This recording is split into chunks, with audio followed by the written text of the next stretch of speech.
जय हिंद। इस वीडियो में हम कारगिल को कैसे जीता गया इसके बारे में डिटेल से समझेंगे कि क्या था थल सेना का विजय ऑपरेशन और वायुसेना का सफेद सागर ऑपरेशन और नौसेना का ऑपरेशन तलवार। इन तीनों ऑपरेशन के द्वारा किस तरह से पाकिस्तान को हर मोर्चे पर घेर लिया गया, जिस वजह से पाकिस्तान पूरी तरह पीछे हटने से मजबूर हो गया। 1998 में परमाणु बम के सफल परीक्षण के बाद भारत और पाकिस्तान दोनों ही एक परमाणु संपन्न देश थे। दो परमाणु संपन्न देशों के बीच यदि युद्ध होता है तो ये काफ़ी घातक हो सकते हैं। इसलिए इसको समझते हुए और काफ़ी दूरदर्शी सोच रखने वाले हमारे प्रधानमंत्री अटल बिहारी वाजपेयी 21 फरवरी 1999 को बस द्वारा दिल्ली से लाहौर के लिए रवाना हुए और एक लाहौर समझौते पर हस्ताक्षर हुआ 21 फरवरी 1999 को। और जब अटल बिहारी वाजपेयी लाहौर में बस से उतरे तो बहुत ही गर्मजोशी से उनका स्वागत किया गया। दोनों देशों ने कहा कि अतीत में हमने जितने भी युद्ध किए हैं उसे भुलाकर हम सब अब एक सह अस्तित्व पे आगे बढ़ेंगे और हम बहुत ही जल्दी मिल बैठकर कश्मीर मुद्दे को सॉल्व कर लेंगे, इसमें बिना किसी देश को इंटरफेयर किए। अटल बिहारी वाजपेयी को 21 तोपों की सलामी दी गई, लेकिन कोई भी हिंदुस्तानी ये नहीं जान रहा था कि ये 21 तोपों की जो सलामी दी जा रही है भारत के प्रधानमंत्री के सम्मान में, ठीक 3 महीने बाद यानी मई में यही तोपें भारतीय सैनिकों के सीने पर गिरेंगी। लाहौर में जब हमारे प्रधानमंत्री अटल बिहारी वाजपेयी थे तो उस समय पाकिस्तान के जनरल परवेज मुशर्रफ ये कह रहे थे कि हम उन्हें सैल्यूट नहीं करेंगे। भाई मत करिए ना, तुम्हारे सैल्यूट के हम लोग भूखे हैं। लेकिन ये जो था ये आदमी इतना बड़का, ये इसको तो इसी के देश में फांसी की सजा हुई है, इसने खुद अपने प्रधानमंत्री नवाज शरीफ का तख्ता पलट करके खुद राष्ट्रपति बन गया था वहां पे। तो ये इसने क्या किया, एक प्लान बनाया, ऑपरेशन बद्र, अल बद्र प्लान बनाया और इसमें ना कई जनरल थे, 4-5 लोग, यही लोग मेन थे। इनमें सबसे महत्वपूर्ण जो थे वो तो एकदम ये तो था ही भाई, ये जनरल ही थे परवेज मुशर्रफ। और यहाँ पे चीफ ऑफ जो जनरल स्टाफ थे अजीज खान और यहाँ मेजर जनरल जावेद हसन। ऐसा कहा जाता है कि पूरा जावेद हसन ने ही रूपरेखा तैयार किया था। हालांकि इतने लोगों का योगदान था कारगिल में। ये लोग चाहते थे कि जो शिमला एग्रीमेंट के बाद ये हुआ था, हम लोग में एक आपसी सहमति थी कि करगिल का जो एरिया है वहाँ टेम्परेचर -30 -40 चला जाता है, इतना ठंड हो जाता है। तो हम लोग क्या करते थे, अक्टूबर के बाद हम भी अपनी पोस्ट बंकर को छोड़ के चले जाते थे और पाकिस्तान भी चला जाता था। फिर हम लोग जाते थे मई जून के महीने में। तो पाकिस्तान ने प्लान बनाया कि 1999 में हम क्या करेंगे, अपनी जो जैसे भारत पीछे हटेगा, पाकिस्तान ने कहा कि हम लोग तो पीछे नहीं हटेंगे और उल्टे अपनी फौज भेज देंगे, उन बंकरों में घुसा देंगे जो भारत खाली करके गया है और उन्हें हम क्या करेंगे, पूरी हथियार सप्लाई A to Z दे देंगे। ये ऑपरेशन अल बद्र में चल रहा था। इसको आप मैप से समझिए ध्यान से। ये जो आप लाइनिंग देख रहे हैं ये आपका एक्चुअली POK है, पाक ऑक्युपाइड कश्मीर। पाक ऑक्युपाइड कश्मीर का ये जो एरिया है, यहाँ से हम लोग, ये जिला जो आता है वो कारगिल जिला आता है। एक्चुअली लड़ाई जो थी वो कारगिल जिले में थी, वो 4 सेक्टर में थी। उसको एक्चुअली जिला कारगिल होने की वजह से उसका नाम कारगिल दे दिया। देखिए ये लाइन ऑफ कंट्रोल जो है, यहाँ से श्रीनगर से लेह तक एक सड़क जाता है 1A, नेशनल हाईवे 1A। अब पाकिस्तान का जो प्लानिंग क्या था कि ये हाईवे को हमको कैसे भी काट देना है। ये हाईवे काटने का 2 मकसद था। एक हाईवे को यहाँ से काट दीजिए और एक एरिया से, ताकि यहां से कोई सियाचिन में ना जा सके। अगर सियाचिन का हाईवे कट जाएगा तो सियाचिन भारत के हाथ से निकल जाएगा, क्योंकि वहां डायरेक्ट पहुंच नहीं है। अब बीच में इतने पहाड़ हैं कि नॉर्मल सड़क बना ही ना जा सकती है। तो इसलिए ऑपरेशन अल बद्र के द्वारा मुशर्रफ ये सोचे कि हम ये हाईवे को काट देंगे तो पाकिस्तान, भारत बैकफुट पे आ जाएगा। और रियली भी थी। जैसे आप यहां देखेंगे ये डॉटेड लाइन हमारी LAC है, ये लाइन ऑफ कंट्रोल है। अब ये जो सड़क जा रही है ये सड़क है हमारी श्रीनगर से लेह तक। अब यहां कारगिल देखिए ये लाइन ऑफ कंट्रोल के बहुत ही करीब है। इनकी प्लानिंग क्या थी, ये लोग 4 जगह से भारत में घुस गए। देखिए करगिल जो बोलते हैं, करगिल की लड़ाई, करगिल जिला था, उसमें 4 जगह थे। जैसे आपके जिला में कैसे ब्लॉक या तहसील होते हैं, कई सारे होते हैं, तालुका टाइप का, उसे ही था करगिल जिला। इसमें 4 महत्वपूर्ण सब डिवीजन में लड़ाई चल रही थी। ये क्या किया, ये 4 जगह से घुसपैठ कर दिया। यहाँ पर 4 एरिया से घुसपैठ किया। सबसे पहला जो एरिया था मस्कोक एरिया था, ये मस्कोक एरिया में घुसपैठ कर दिया। उसके बाद जो एरिया था वो द्रास का एरिया था। सबसे भीषण जो लड़ाई हुई थी वो द्रास में हुई थी। इसी में तोलोलिंग, टाइगर हिल और 0.5140 इसमें सब आते थे सब ये। तो ये वाला एरिया हो गया द्रास और इसके बाद ये वाला एरिया हो गया काक्सर। काक्सर का एरिया जो था वो एक्चुअली बैकअप के लिए इन लोगों ने यूज किया था। और काक्सर के बाद ये बटालिक एरिया, बटालिक सबसे लास्ट में था। अब आप बताइए बटालिक क्यों किया गया था? क्योंकि बटालिक पे अगर कब्जा हो जाएगा तो हम सियाचिन नहीं जा पाएंगे। तो आप देख रहे हैं ना, ये चारों पॉइंट एक्चुअली कारगिल में आ रहे थे, इसलिए इसको नाम दे दिया गया कारगिल का युद्ध। लेकिन कारगिल का युद्ध में जो सबसे भीषण एरिया जगह युद्ध हुआ था वो था द्रास में। तो अब हम लोग एक एक करके समझते हैं कि आखिर ये लड़ाइयाँ कैसे कैसे हुई थी। देखिए, ये पहाड़ी एरिया है, यहाँ इंडस्ट्रीज नहीं है, यहाँ पर पशुपालन ज़्यादा होता है। तो एक याक पहाड़ी जीव होते हैं, पहाड़ी पशु है, तो याक चरा रहे थे लोग। तो ये तासी नाम दयाल नाम के एक व्यक्ति का याक खो गया था, वो उसे ढूंढने गया और दूरबीन में देखा तो उसको दिखाई दिया कि कुछ लोग पत्थर को खोद रहे हैं और वहाँ छुपने की जगह बना रहे हैं, बंकर बना रहे हैं। और वो दाढ़ी वगैरह रखे तो समझ गया कि भाई ये पाकिस्तानी है। ये भागा भागा आया, आर्मी को बताया कि भाई वहाँ ऐसी ऐसी घुसपैठ हो रही है। तो आर्मी ने देखा तो भाई आर्मी को भी हलचल दिखाई दी, हेलीकॉप्टर से सर्वे लिखा गया तो भारत को भी पता चला कि भाई यहाँ पे घुसपैठ है। तो इसके लिए पेट्रोलिंग पार्टी, पेट्रोलिंग मतलब होता है जांच के लिए, पेट्रोलिंग पार्टी भेजी गई 5 मई को। 5 मई को भेजा गया पेट्रोलिंग पार्टी में 4 से 5 जवानों को वहां पर घुसपैठी। चारों से एक्चुअली पहाड़ पे आप चढ़ रहे होते हैं, वहां पहले से वो छुप के बैठे होते हैं, तो वो आराम से आपके ऊपर शूट कर सकते हैं। हमारे सैनिकों को उन लोगों ने मार दिया, हमारे सैनिक शहीद हो गए। इसके बाद जो हुआ वो एकदम भयानक हो गया। ये 9 मई को सीधा हमारा कारगिल के जिला पर, अब जैसे कारगिल का कई एरिया है, जैसे मस्कोक है, द्रास है, बटालिक है, काक्सर है, तो ये 4-5 अलग है, छोटे छोटे डिवीजन है, लेकिन एकदम मेन जिला पे ही कारगिल जिला में आके पाकिस्तानी आर्मी का एक तोप का गोला गिरा और भारत का जो एमुनेशन डिपो था जहां गोला बारूद रखा था पूरा वही उड़ा दिया और एक झटके में भारत को 127 करोड़ का लॉस हो गया।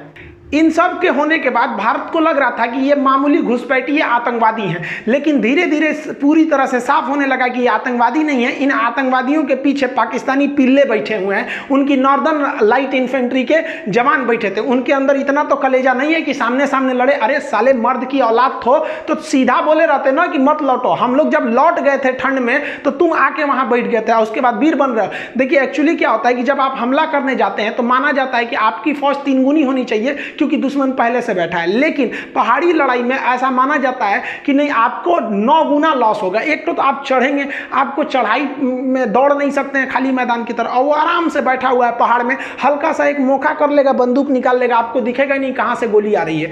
अब भारत के सामने यही बड़ी समस्या थी, कैसे कैसे हमला किया जाएगा। तो ये टोटल का एरिया देखिए कारगिल है, तो इसमें हम लोग जो देख रहे थे ये वाला एरिया जो है ये मस्कोक है, इसके बाद ये द्रास है। तो मेन जो झमेला था वही वो द्रास में था, क्योंकि द्रास जो है हाईवे के एकदम करीब में भी करीब का एरिया था और यहाँ की जो पहाड़ियाँ थी वो काफ़ी ऊंची थी, जिससे कि नेशनल हाईवे नंबर 1 पर कौन जा रहा है आराम से देखा जा सकता था। पाकिस्तान इतना डोमिनेंस कर लिया था कि नेशनल हाईवे नंबर 1 पर आप एक स्कूटर नहीं ले जा सकते थे बिना उनके हिसाब से, क्योंकि वो आराम से गोली मार सकते थे, सर पे गोली मारते थे एकदम टिप के वो सब। तो भारत को यहाँ पे बहुत बड़ा डिसएडवांटेज था, ये भारत की इंटेलिजेंस फेलियर थी, ये पूरी तरह से आके इन पहाड़ियों पर बैठ गए। अब ये जो आपका द्रास का एरिया दिख रहा है, ये भले इतना छोटा यहाँ दिख रहा है, अब ये देखिए पूरा का पूरा एरिया द्रास है।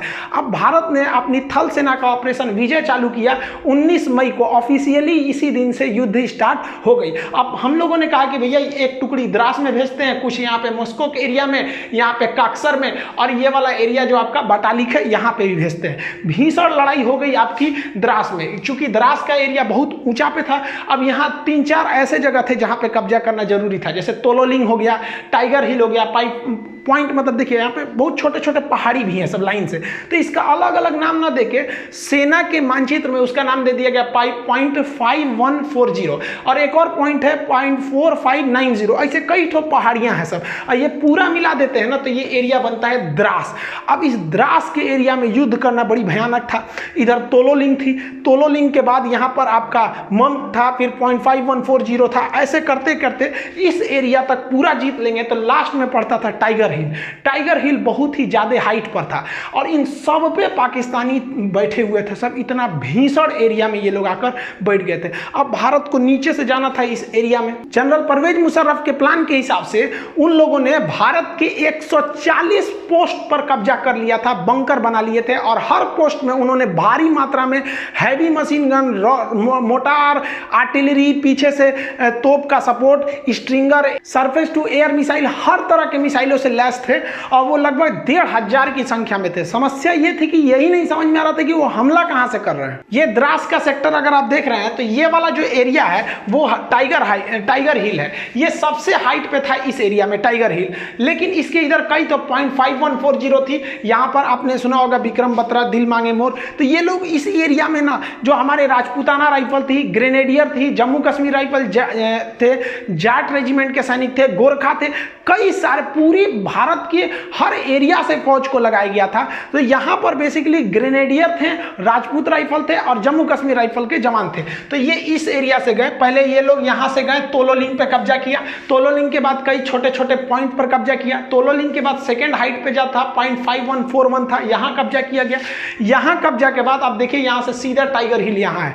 यहां पर हमला हो रहा था और ये ससुरे सब यहां से आर्टिलरी फायर कर रहे थे, सब तोप यहां से। सोचिए उनको कहां दिखेगा। और यहां एयरफोर्स भी सक्सेस नहीं हो पा रही थी, लेकिन भारतीय जवान रुकने वाले कहां है ससुरे तुनाई। भारत मां को जब भी जरूरत पड़ी है, भारत के वीर सपूतों ने कभी भी अपना खून बहाने से पीछे नहीं हटे हैं। भारतीय सैनिक जब 0.5141 पे कब्जा किए तो यहां से नीचे उतरते वक्त भी बहुत ज्यादा यहां से भीषण फायरिंग हो रही थी। यहीं पे बहुत सारे फौजी हमारे शहीद हो गए। फिर प्लान बनाया गया कि हम लोग इस डायरेक्शन से उतर के कुछ उस डायरेक्शन से तीनों ओर से घेरा जाए हम लोग टाइगर हिल के ऊपर। तीन ओर से टाइगर हिल को घेर के और फिर भारत ने टाइगर हिल पर अपना तिरंगा लहरा दिया था। देखिए यहाँ पर जो एरिया दिख रहा है ये आपको टाइगर हिल दिख रहा है। और टाइगर हिल से इतना दूरी पे आप देखेंगे तो ये तोलोलिंग का एरिया, ये तोलोलिंग पहाड़ी है। ये टोटल एरिया जो है वो द्रास है। अब तोलोलिंग की जो पहाड़ी है वो काफ़ी ऊंचाई पर स्थित है, वहाँ पर लड़ाई करना काफ़ी मुश्किल हो गया था तोलोलिंग पर। अब यहाँ तोलोलिंग पे तो पहले से तोलोलिंग पीक है, यहाँ पे पाकिस्तानी पहले से बैठे थे और जो हिंदुस्तानी फौज थी वो नीचे से आ रही थी। अब हिंदुस्तानी फौज नीचे से जब चढ़ रही थी तो ये जो पाकिस्तानी थे इस साइड में अपनी आर्टिलरी गन रखे थे, यहाँ से हमला कर देते थे। तोलोलिंग की ऊंचाई से ये पूरे एरिया पे डोमिनेट करते थे। ये एरिया नीचे होने की वजह से हम लोग जब द्रास से ऊपर चढ़ना चालू किए तोलोलिंग पे तो ये सीधा हमला कर देते थे। फिर भी भारतीय सूरवीरों ने किसी भी तरह इस मुश्किल चोटी के ऊपर चढ़ान किया। तोलोलिंग को जीतने के बाद इसके अगल बगल में देखेंगे तो कई सारी पहाड़ियां हैं जिन्हें अलग अलग पॉइंट के नाम पे जानते हैं, जिसे हम कहते हैं 0.5140। इस तरह से छोटी छोटी पहाड़ियां थी। इन पहाड़ियों को पार करने के बाद अब देखिए इतनी दुर्गम में पहाड़ियों में जा जाके लड़ाई लड़ना था और दुश्मन यहाँ पर 100 से ज़्यादा पोस्ट बना के, बंकर बना के वहाँ पर गुफा टाइप का उसमें छुपा हुआ था। हमारे सैनिकों को दिखता भी नहीं था स्पष्ट कि उनकी लोकेशन कहाँ है। ये पार करके इस एरिया की जो सबसे ऊंची चोटी थी वो थी टाइगर हिल। द्रास के तोलोलिंग और उसके छोटे पहाड़ियों पे जीतने के बाद अब इस एरिया का सबसे ऊंचा पहाड़ आप देख रहे हैं ये टाइगर हिल। इसको फतह करना बहुत ही मुश्किल था। टाइगर हिल पे हमारे जो जम्मू कश्मीर राइफल, जो राजपूताना राइफल रही, हमारी जो ग्रेनेडियर्स, इनकी पोस्ट पहुंची फौज पूरी तरह से। अब ये इतना सीधा चढ़ाई पे और यहाँ से ये लोग टोटल एरिया डोमिनेट कर रहे थे। इस वजह से इंडिया को जो थी कैजुअलिटी ज़्यादा हो गई, क्योंकि ये पहाड़ पर वो पहले से छुपे हुए थे। एक तो इतनी ऊंचाई थी। अब आप सोचिए जो कुतुब मीनार है वो 240 यानी लगभग 250 फीट की ऊंचाई पर है और ये लड़ाई चल रही थी 18,000 फीट। आप 250 फीट कुतुब मीनार चढ़िएगा तो थक जाते हैं। ये 18,000 फीट पर दुश्मनों का आमना सामना मुकाबला था। उसमें से चोट्टो पाकिस्तानियों की फौज पीछे से तोप से फायरिंग कर रही थी, इनडायरेक्टली मोटार तोप, हैवी मशीन गन इत्यादि से। और इनको छुपने में एक सहायता होती थी, क्योंकि रूल है कि जो ऊंचाई पर रहता है उन्हें युद्ध में ज्यादा फायदा मिलता है। इसीलिए टाइगर हिल को तीन ओर से घेर लिया गया। तीनों ओर से घेरने के बाद जब टाइगर हिल पर कब्जा हुआ तो समझने लगा कि भैया द्रास का एरिया जो है ना अब पूरी तरह से इंडिया के डोमिनेंस में था। लेकिन बाकी बटालिक सेक्टर वगैरह में अभी भी घुसपैठ बनी हुई थी। लेकिन ये टाइगर हिल जीतने के बाद भारतीय सैनिकों का मनोबल भी टाइगर हिल से ज्यादा ऊंचा उठ गया था। करगिल की लड़ाई में सबसे निर्णायक अगर किसी हथियार ने अगर साथ दिया था तो वो बफोर्स तोप ने साथ दिया था। बफोर्स तोप ने इतना भयानक बम्बार्डमेंट किया था कि पाकिस्तानियों को समझ में नहीं आ रहा था कि कहां से ये हमला हो रहा है। जबकि आपको याद होगा तो जब राजीव गांधी की सरकार थी तो इनको बहुत सारे इल्जाम लगाए गए थे कि बफोर्स में घोटाला हुआ है, क्या हुआ है। लेकिन जब युद्ध के मैदान में, जब बफोर्स अपने रियल मैदान में उतरा तो जितने विरोधी थे जो ये बोल रहे थे कि राजीव गांधी ने घोटाला किया है, उन लोग का एकदम मुंह बंद हो गया, क्योंकि ये एकदम पिन पॉइंट निशाना मारता था, एकदम टीप के, और जबकि पाकिस्तानी को समझ में नहीं आता है मार कैसे रहा है। हम किसी अलग वीडियो में आपको बता देंगे कि तोप से कैसे निशाना बनाया जाता है। एक्चुअली उसके लिए 8 फिगर आर्टिलरी निकाली जाती है 4 फिगर के हिसाब से, तो वो 4 फिगर 8 फिगर के हिसाब से इसको निकाल के मारा जाता है। 40 किलोमीटर रेंज होता है, 40 किलोमीटर तो दिखता भी नहीं है, ये फिगर के हिसाब से मारा जाता है, नक्शा के हिसाब से। वैसे ही हमारे यहाँ राफेल खराब है, राफेल खराब है। अभी चाइना से युद्ध हो जाएगा तो सबको समझ में आ जाएगा कि राफेल क्या है। तो हमारे यहाँ ना देखिए भाई, किसी की भी सरकार रही, विपक्ष में बैठे हो तो मतलब सरकार को गरियाओ, एक तरह से कह लीजिए। तो ये हमारे पॉलिटिक्स का एक परंपरा है कि विपक्ष में बैठे हो तो सरकार को गरियाओ। उस वक्त बोफोर्स के लिए आप राजीव गांधी को गरिया रहे थे, अभी आप राफेल के लिए नरेंद्र मोदी को गरियाओ। तो आप ये नहीं कह सकते कि गाली किसी एक पार्टी ने सुना है, यहाँ सब पार्टी गाली सुनती है, भले वो कुछ भी करे। आर्टिलरी गन के बाद वायुसेना ने भी अपना ऑपरेशन सफेद सागर चालू कर दिया। 26 मई 1999 को ऑपरेशन सफेद सागर को ऑफिशियली लॉन्च कर दिया गया, और इसके लिए भारतीय वायुसेना ने अगले ही दिन यानी 27 मई को, ये भारतीय वायुसेना के लिए बहुत खराब दिन एक तरह से कह सकते हैं, तो क्योंकि यह इस वक्त भारतीय वायुसेना को कई सारे झटके लगे। उन्होंने अपना मिग 27 विमान को उड़ाया, जो वहां पे पहाड़ी क्षेत्र में गया और इसमें टेक्निकली खराबी आ गई थी। ये हालांकि पाकिस्तानी कहते हैं कि उन्हें मारकर गिरा दिया गया था। टेक्निकली खराबी आने की वजह से इसके जो पायलट थे नचिकेता, वो क्या किए, पैराशूट से ड्रॉप किए, और गलती से उनका पैराशूट जो है लाइन ऑफ कंट्रोल के उस साइड गिर गया, पाकिस्तान साइड में। बाद में पाकिस्तान ने भारत के दबाव में लौटा दिया, जैसे अभिनंदन जी के साथ मामला हुआ था। लेकिन तब तक, ये तो बात का मैटर है कि जब लौटाया था, लेकिन उस वक्त तो कुछ ही को पता ही नहीं चल रही थी 27 मई को कि कहाँ गए, इनका कोई रडार से सिग्नल भी गायब हो गया था। तो इनके पीछे निकले थे मिग 21 लेके अजय अहलुवालिया। अजय अहलुवालिया साहब गए थे सर्च करने के लिए, तो ये काफी लो हाइट से उड़ान भर रहे थे, क्योंकि इनको खोजना था अपने साथी नचिकेता का विमान। लेकिन इन्हीं पर पाकिस्तानियों ने स्टिंगर मिसाइल से हमला कर दिया। अब सोचिए, किसी आतंकवादी के पास मिसाइल होता है, स्टिंगर मिसाइल। ये चोट्टा पाकिस्तानी था, दुनिया में कह रहा है कि मतलब हमारी फौज नहीं है। अरे हिजड़ो कहीं के, तुम्हारी फौज नहीं है। एक तो लड़का हमारे वीडियो पे कमेंट किया कि दुनिया का सबसे बड़ा आतंकवादी देश भारत है। इस ससुरा पाकिस्तानी ऐसा कमेंट करता, हमको तो हंसी ही नहीं छूट कर, हम रिप्लाई कौन जी करे, चोट्टा कहीं का, तू सबसे बड़का है, हम लोग को बोल रहा है। तो आतंकवादियों ने अजय अहलुवालिया के विमान पर स्टिंगर मिसाइल से हमला कर दिया।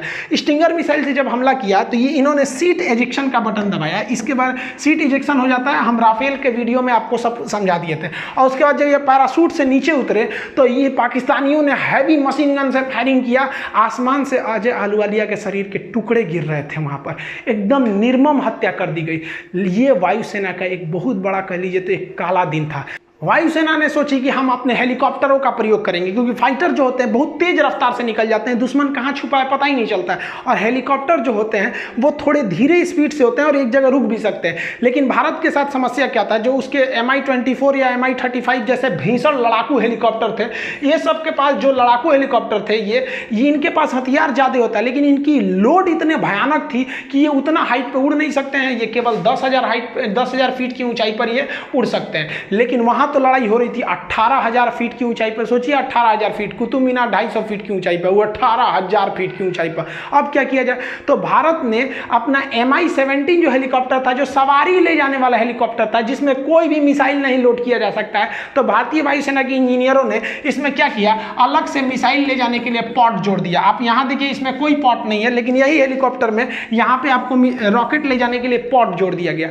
लेकिन इसमें एक खराबी थी, जो हमारे 4 Mi हेलीकॉप्टर थे, इसके पास आती हुई मिसाइलों के, क्योंकि पहले जो 2 विमान थे उन पर तो मिसाइल अटैक हो गया था, स्टिंगर मिसाइल कंधे पे रख के मार दिया जाता है। तो ये लोग स्टिंगर मिसाइल से बचने के लिए एक फ्लेयर का प्रयोग करते हैं। वो आग का गोला होता है। एक्चुअली स्टिंगर मिसाइल जो होती है वो गर्मी को सूंघ के आती है, तो गर्मी को सूंघ के आती है, तो ये क्या करते हैं, जब इनको पता चल जाता है कि हमारे ऊपर स्टिंगर मिसाइल आ रही है, तो वो आग का गोला फेंकने लगते हैं, जिसका जो इंफ्रारेड को मिसाइलों को अपनी ओर खींच लेता है, ये बच के निकल जाते हैं। तो भारत के जो हेलीकॉप्टर थे, 4 में से तीसरा जो हेलीकॉप्टर था, उसमें ये फ्लेयर वाला सिस्टम था, वो नहीं लगाया गया था, और यही खतरा हो भी गया। हमारा पहला हेलीकॉप्टर बम बरसा के आ गया, फ्लेयर से बच गया, दूसरा भी फ्लेयर छोड़ के बच गया, बम बरसाया, लेकिन तीसरा जो जहाज था वो भीषण हमला किया, और उसके पास फ्लेयर भी नहीं था, लेकिन इतने हमारे वायुसेना के पायलट बहादुर कि वो नीचे जहाज को लाया, एकदम एक्यूरेट हमला किया।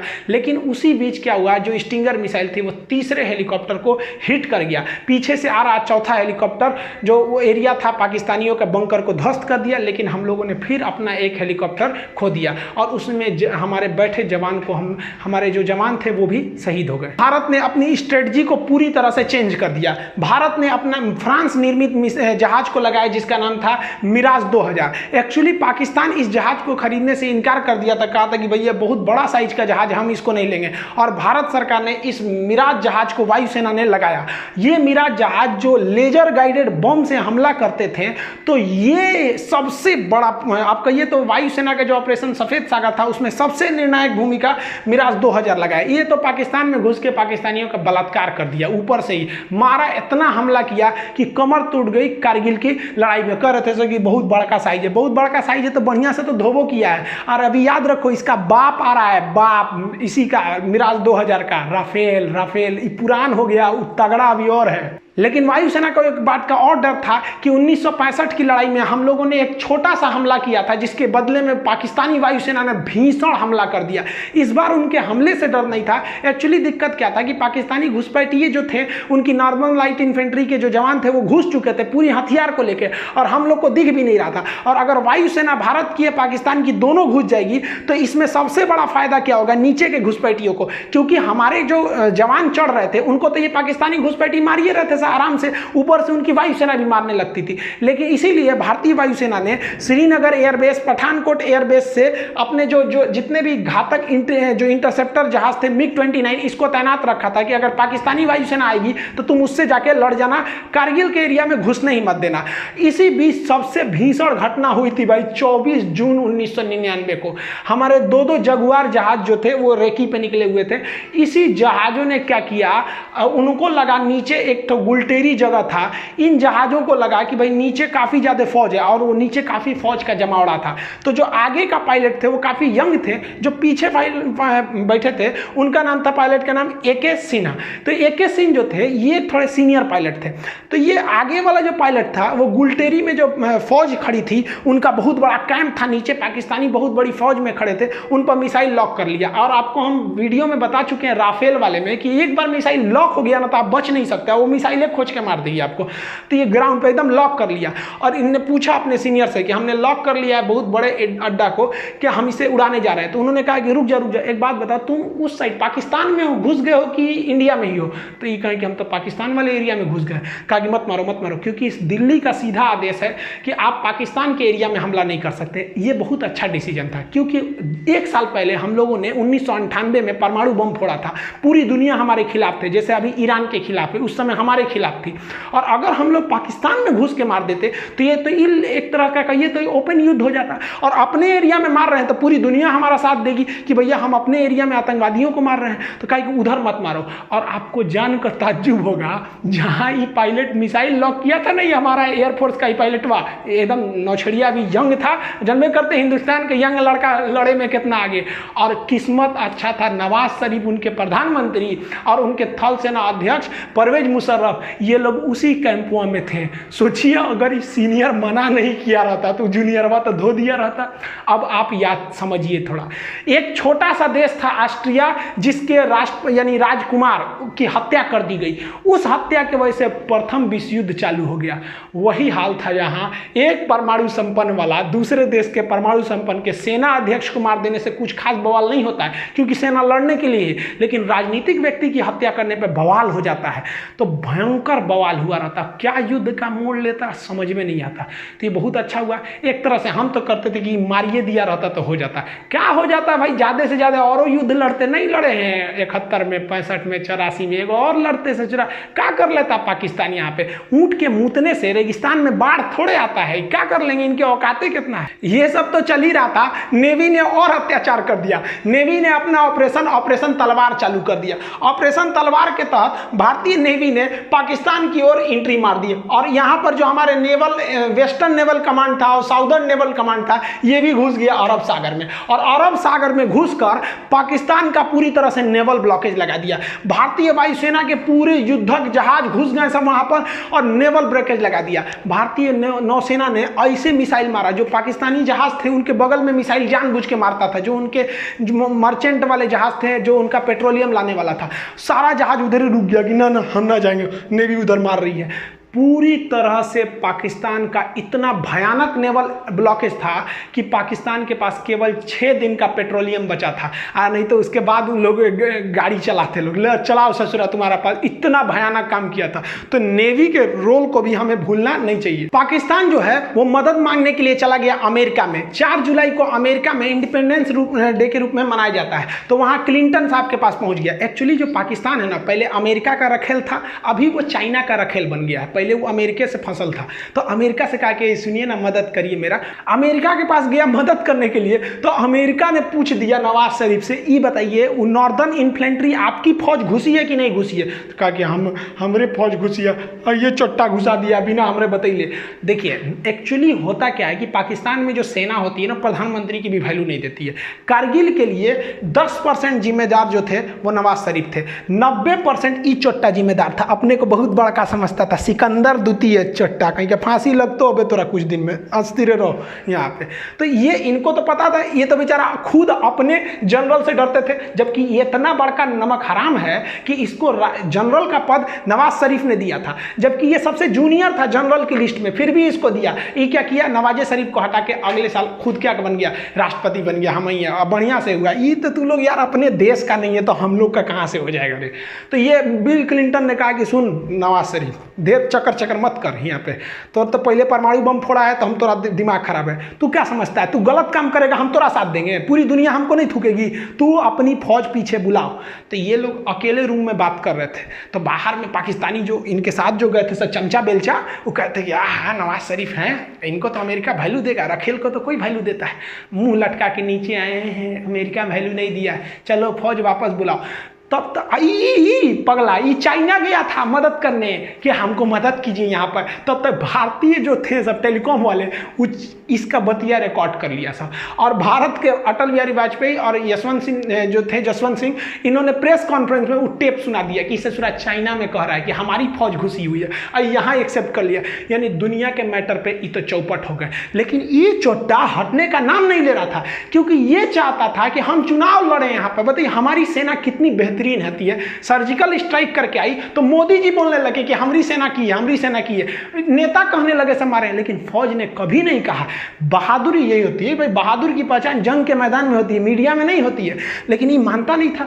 तो ये सऊदी अरब के राजकुमार जो राजा थे उस समय फहाद, उन्होंने फोन किया इसको कि रे चोट्टा कहीं का, तू शांति से रह जाओ मैटर पे, ना तो तुरा हम व्यवस्था कर देंगे। ये खुद अपनी आत्मकथा में लिखा है कि हम तो नवाज शरीफ को टपका दिए रहते अगर ये बीच में नहीं आए रहते। तो सोचिए ये अपने प्रधानमंत्री को टपका रहा था, रे चोट्टा। सारा घमासान। ये तो वर्ल्ड लेवल पे डेमोक्रेसी चल रही थी, और उधर भारत की जो फौज ना कह के लेंगे मार रही थी एकदम बढ़िया से, और धो रही थी जब पाकिस्तानियों को ना, तब उन लोग को समझ में आया कि भाई साहब बहुत बुरी फंस गए पाकिस्तान। इनको लग रहा था, ये क्या कह रहे थे कि हमने पाकिस्तान की गर्दन पकड़ ली है। अरे ससुरे तू नहीं, तू का हम लोग का गर्दन पकड़ेगा।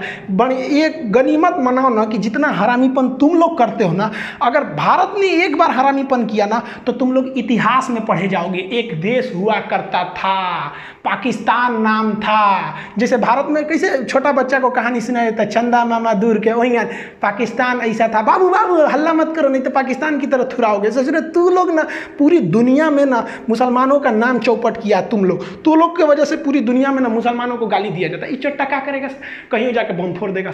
अरे यार तुमको इतने माँ के दूध में तो इतना गर्मी है ना, तो आओ ना हमारी फौज खड़ी है, काय लिए पीछे से हमला करता है चट्टा कहीं का। तो देखिए इन लोग पे भरोसा करना नहीं चाहिए। 14 जुलाई तक पाकिस्तान के जितने हिजड़े घुसे थे उन सारे हरामियों को भारतीय सेना ने मार दिया, और राजनीतिक रूप से अटल बिहारी वाजपेयी ने घोषणा कर दिया कि पाकिस्तान ने हमारे पीठ पर खंजर मारा था, हम उसके सीने पे गोली मारे हैं। ये देखने में व्यक्ति बूढ़ा था, इनको कम मत समझिएगा, बुढ़ापा में परमाणु परीक्षण करने वाला प्रधानमंत्री हमारे अटल बिहारी वाजपेयी। हम उन खुश नसीबों में से हैं जिन्होंने प्रधानमंत्री के रूप में अटल बिहारी वाजपेयी और उसी समय राष्ट्रपति के रूप में एपीजे अब्दुल कलाम को देखा है।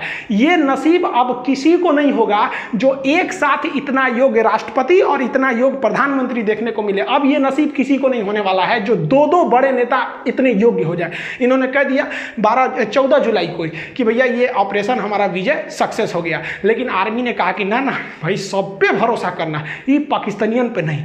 अब सेना ने एक एक करके घूमना चालू किया, कहाँ कहाँ पाकिस्तानी छुपे हैं सब। तो पूरी तरह से 26 जुलाई को सेना ने कहा कि एक को कुत्ता नहीं बचा है। इस ससुरा सब लाश लेने नहीं आया था अपनी फौज का, कह रहा था कि हमारी फौज नहीं है, जबकि जेब में आई कार्ड था कि पाकिस्तानी आर्मी नॉर्दर्न इन्फेंट्री। ससुरा कहीं अरे लाश तो ले जाते यार, हम लोग लाश दे सकते थे।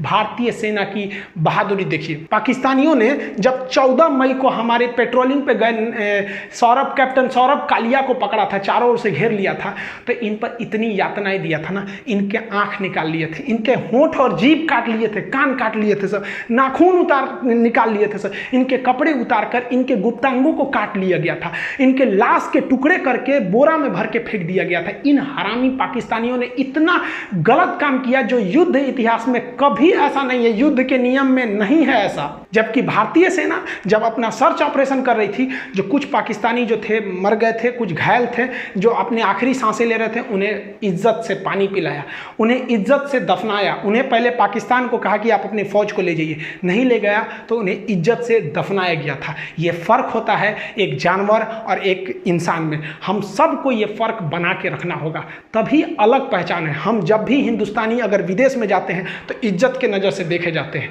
और ये पाकिस्तानी जब भी जाएंगे शक के नज़र से देखा जाएगा। 4 बार सिक्योरिटी जांच होगा कि चोट्टा बम लेके तो नहीं आया है। ये इंसानियत बरकरार रहना है।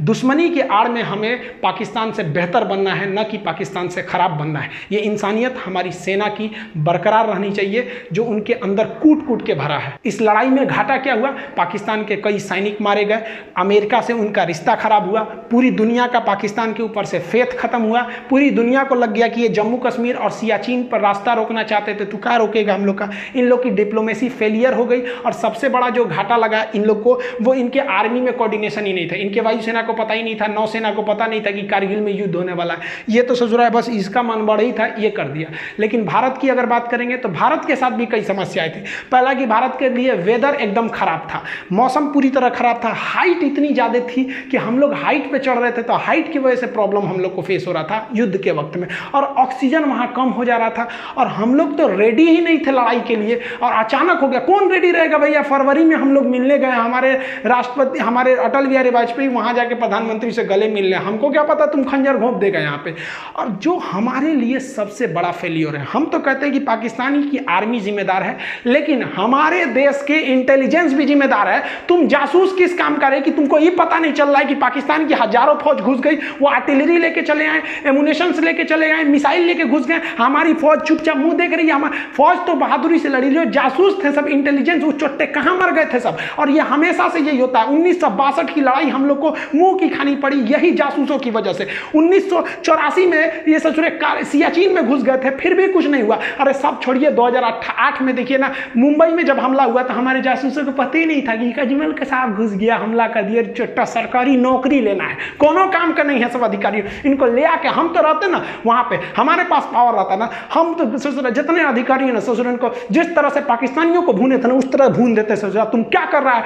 क्योंकि हम युद्ध जीत सकते हैं। हमारे इतिहास में एक और शौर्य गाथा लिखी जा सकती है, लेकिन उन माओं की गोद जो सुनी हो गई करगिल की लड़ाई में, उन्हें हम कभी नहीं लौटा सकते हैं, उन चोट्टे जासूस इंटेलिजेंस वालों की वजह से। बस नौकरी हो गया ना, सरकारी नौकरी, अब कौन जरूरत है जासूसी करने का? मेहरारू संगे घूमो, हम लोग हाँ कैसी हो देश भाड़ में जाए। आज के वक्त में देखेंगे तो काफ़ी तकलीफ होता है। आप कभी फौज में जाइएगा ना, वहाँ पर जो हिंदू, मुस्लिम, सिख, ईसाई, इनके जो पूजा स्थल होते हैं ना, एक पास होते हैं, वहीं पर आपको नमाज पढ़ना है, उसी के बगल में पूजा करना है, वहीं पे गुरुद्वारा में जाना है, एक ही होता है कैंपस, उसी में सब होता है। और यहाँ हम लोग मरे जाते हैं, तुम हिंदू, तुम मुस्लिम, तो ये अरे यार क्या करें? तो कुछ तो सिखों से सीखना चाहिए। या ये they are born for others, ये दूसरों के लिए जन्म, इतनी सेवा करते हैं ये समाज की जिसका कोई हद नहीं। काफ़ी तकलीफ होता है जब इतनी बहादुरी से हमारे जो फौजी जो देश पे लड़ते हैं, हमारे देश के अंदर कुछ मामूली नेता के चक्कर में हम लोग आपस में लड़ लेते हैं। हम एक बात बताइए, मेरा ये वाला हाथ काटिए या ये हाथ काटिए, तकलीफ तो हमें होगी ना। तो हिंदुस्तान के किसी भी धर्म का व्यक्ति मरे, तकलीफ तो भारत माँ को होगी। हमें इस बार काफ़ी तकलीफ हुआ। एक्चुअली हम 6 जुलाई को हम पटना गए हुए थे। तो जैसे पटना में एंट्री किए ना, तो वहाँ चेक पोस्ट चल रहा था, तो मेरी चेकिंग वगैरह थी, तो हमको भी चेकिंग हुआ, तो मेरा सब कुछ था, ड्राइविंग लाइसेंस वगैरह। एक फौजी भाई का कोई नॉर्मल सा कोई पेपर था जो छूट गया था, तो फौजी वो कह रहा था पुलिस वाले से कि मेरा केवल पेपर छूट गया है, आप हमको जाने दीजिए, हम यहीं के रहने वाले हैं। तो कह रहा कि नहीं जाने देंगे, फाइन भरो, ये करो। अब वो बहस थोड़ी करेगा वो लोग यार, न तो एक झापड़ देगा तो सूझ जाएंगे ये लोग। लेकिन बेचारा उससे लिए हम कहेंगे सर हम आपको दे देते हैं। तो कहा कि देखो पैसे का प्रॉब्लम नहीं, तकलीफ इस बात की है कि हम अगर देश के लिए हम लोग लड़ लेते हैं और हमारा एक पेपर छूट गया है तो ये आपको नियम कानून सिखा रहा है। अभी वो भाई ऐसा दे ही रहे थे ना फौजी, तब तक एक तो नेता विधायक का गाड़ी गया, वो रोका तो गरिया दिए, रे हमारा गाड़ी रोकेगा, चुपचाप सटक गए। यहाँ पे अजब हाल है यार। फौजियों के प्रति इज्जत रखनी चाहिए, कहीं पे भी उनके लिए इज्जत हमेशा रहनी चाहिए। एक आम नागरिक से ज़्यादा उनकी इज्जत होनी चाहिए। जिस वक्त करगिल की लड़ाई हो रही थी, वो पहली लड़ाई थी जो हम लोग टीवी पे देखे थे। अटल बिहारी वाजपेयी ने बहुत अच्छा काम किया कि हमारे पूरे देश की जनसंख्या को युद्ध के माहौल को दिखा दिया, जिससे कि हम सब एक हो गए। उस वक्त से बरखा दत्त एक पत्रकार होती थी, अभी भी हैं वो काफ़ी रिपोर्टिंग करती थी। हम लोग छोटे छोटे थे, तो हम लोग 15 अगस्त के दिन प्रोग्राम लिए थे, तो छोटे छोटे थे, तिरंगा लेके भाषण देने गए थे। हम अभी बच्चे हैं, दांत हमारे कच्चे हैं, हम भी लड़ने जाएंगे, सीने पे गोली खाएंगे, मर जाएंगे, मिट जाएंगे, भारत देश बचाएंगे। करगिल की लड़ाई को देख के हम लोग के मन में भी ना एक देशभक्ति का जुनून आ गया। ये सोच लिए कि हम भी जाएंगे तो फौज में ही जाएंगे। इसीलिए हम लोग जब 10th पास किए तो एनसीसी किए। एनसीसी में सी सर्टिफिकेट, फायरिंग वगैरह सब वहीं सिखाया, हथियार के बारे में हम लोग को। उसके बाद एनडीए का एग्जाम दिए हैं लोग, ताकि हम लोग जाके एक ऑफिसर रैंक की जॉब ले सकें आर्मी में। तो एनडीए का जब आप एग्जाम देंगे ना, तो एक सर्विस सिलेक्शन बोर्ड होता है एसएसबी, वो इंटरव्यू लेती है 5 दिन का। उसके बाद आगे आपको रोक लेती है मेडिकल के लिए। तो हम इलाहाबाद गए थे एसएसबी इंटरव्यू देने के लिए, वहाँ चेस्ट नंबर वगैरह सब मिलता है। तो वहाँ पे जब गए थे तो इंटरव्यू वगैरह में, लेकिन बाद में काफ़ी खुशी हुआ वहाँ पे कि हम यहाँ आ गए, कुछ ही दिन बाद हम फौज में ऑफिसर हो जाएंगे। लेकिन क्या हुआ कि जब मेडिकल में गए ना, तो मेरा हाथ टेढ़ा है। अगर आप देखेंगे ना, मेरा हाथ काफ़ी टेढ़ा है, यहाँ पे 21 डिग्री का एंगल है। मेडिकल अनफिट के वजह होने की वजह से हमको छाट दिया गया। मेरी ज़िंदगी का ना एक सपना ही टूट गया, भाई फौज में जाना चाहते। हम काफ़ी फ्रस्ट्रेट हो गए थे। तो हमारे जो एनसीसी के सर थे, सूबेदार सुनील सिंह राजपूत, वो राजपूत रेजिमेंट के थे, उनको कॉल किए कि सर हम एनडीए में, अब हमारा हाथ तो टेढ़ा है, अब तो हम कभी नहीं जा सकते, ना एनडीए से जा सकते ना सीडीएस से।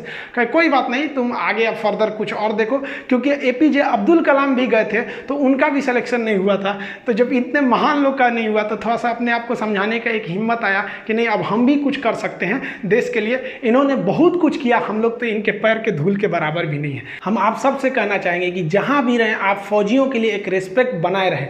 हम लोग के घर के आगे से जब करगिल के वक्त में गाड़ियां भर भर के जाती थी, ट्रेन ना, हम लोग ट्रेन के ट्रैक के किनारे खड़ा होकर सब लोग सैल्यूट करते थे, जय हिंद सर। छोटे छोटे हम लोग थे। तो अभी भी आप भी जहाँ रहिए उनके रिस्पेक्ट करिए, क्योंकि वो वहाँ खड़े हैं, हमारी बदले की तकलीफ वो अपने सर झेल रहे हैं, इसलिए हम आज यहाँ मुस्कुरा रहे हैं। मिलेंगे नेक्स्ट वीडियो में आपसे, तब तक के लिए जय हिंद।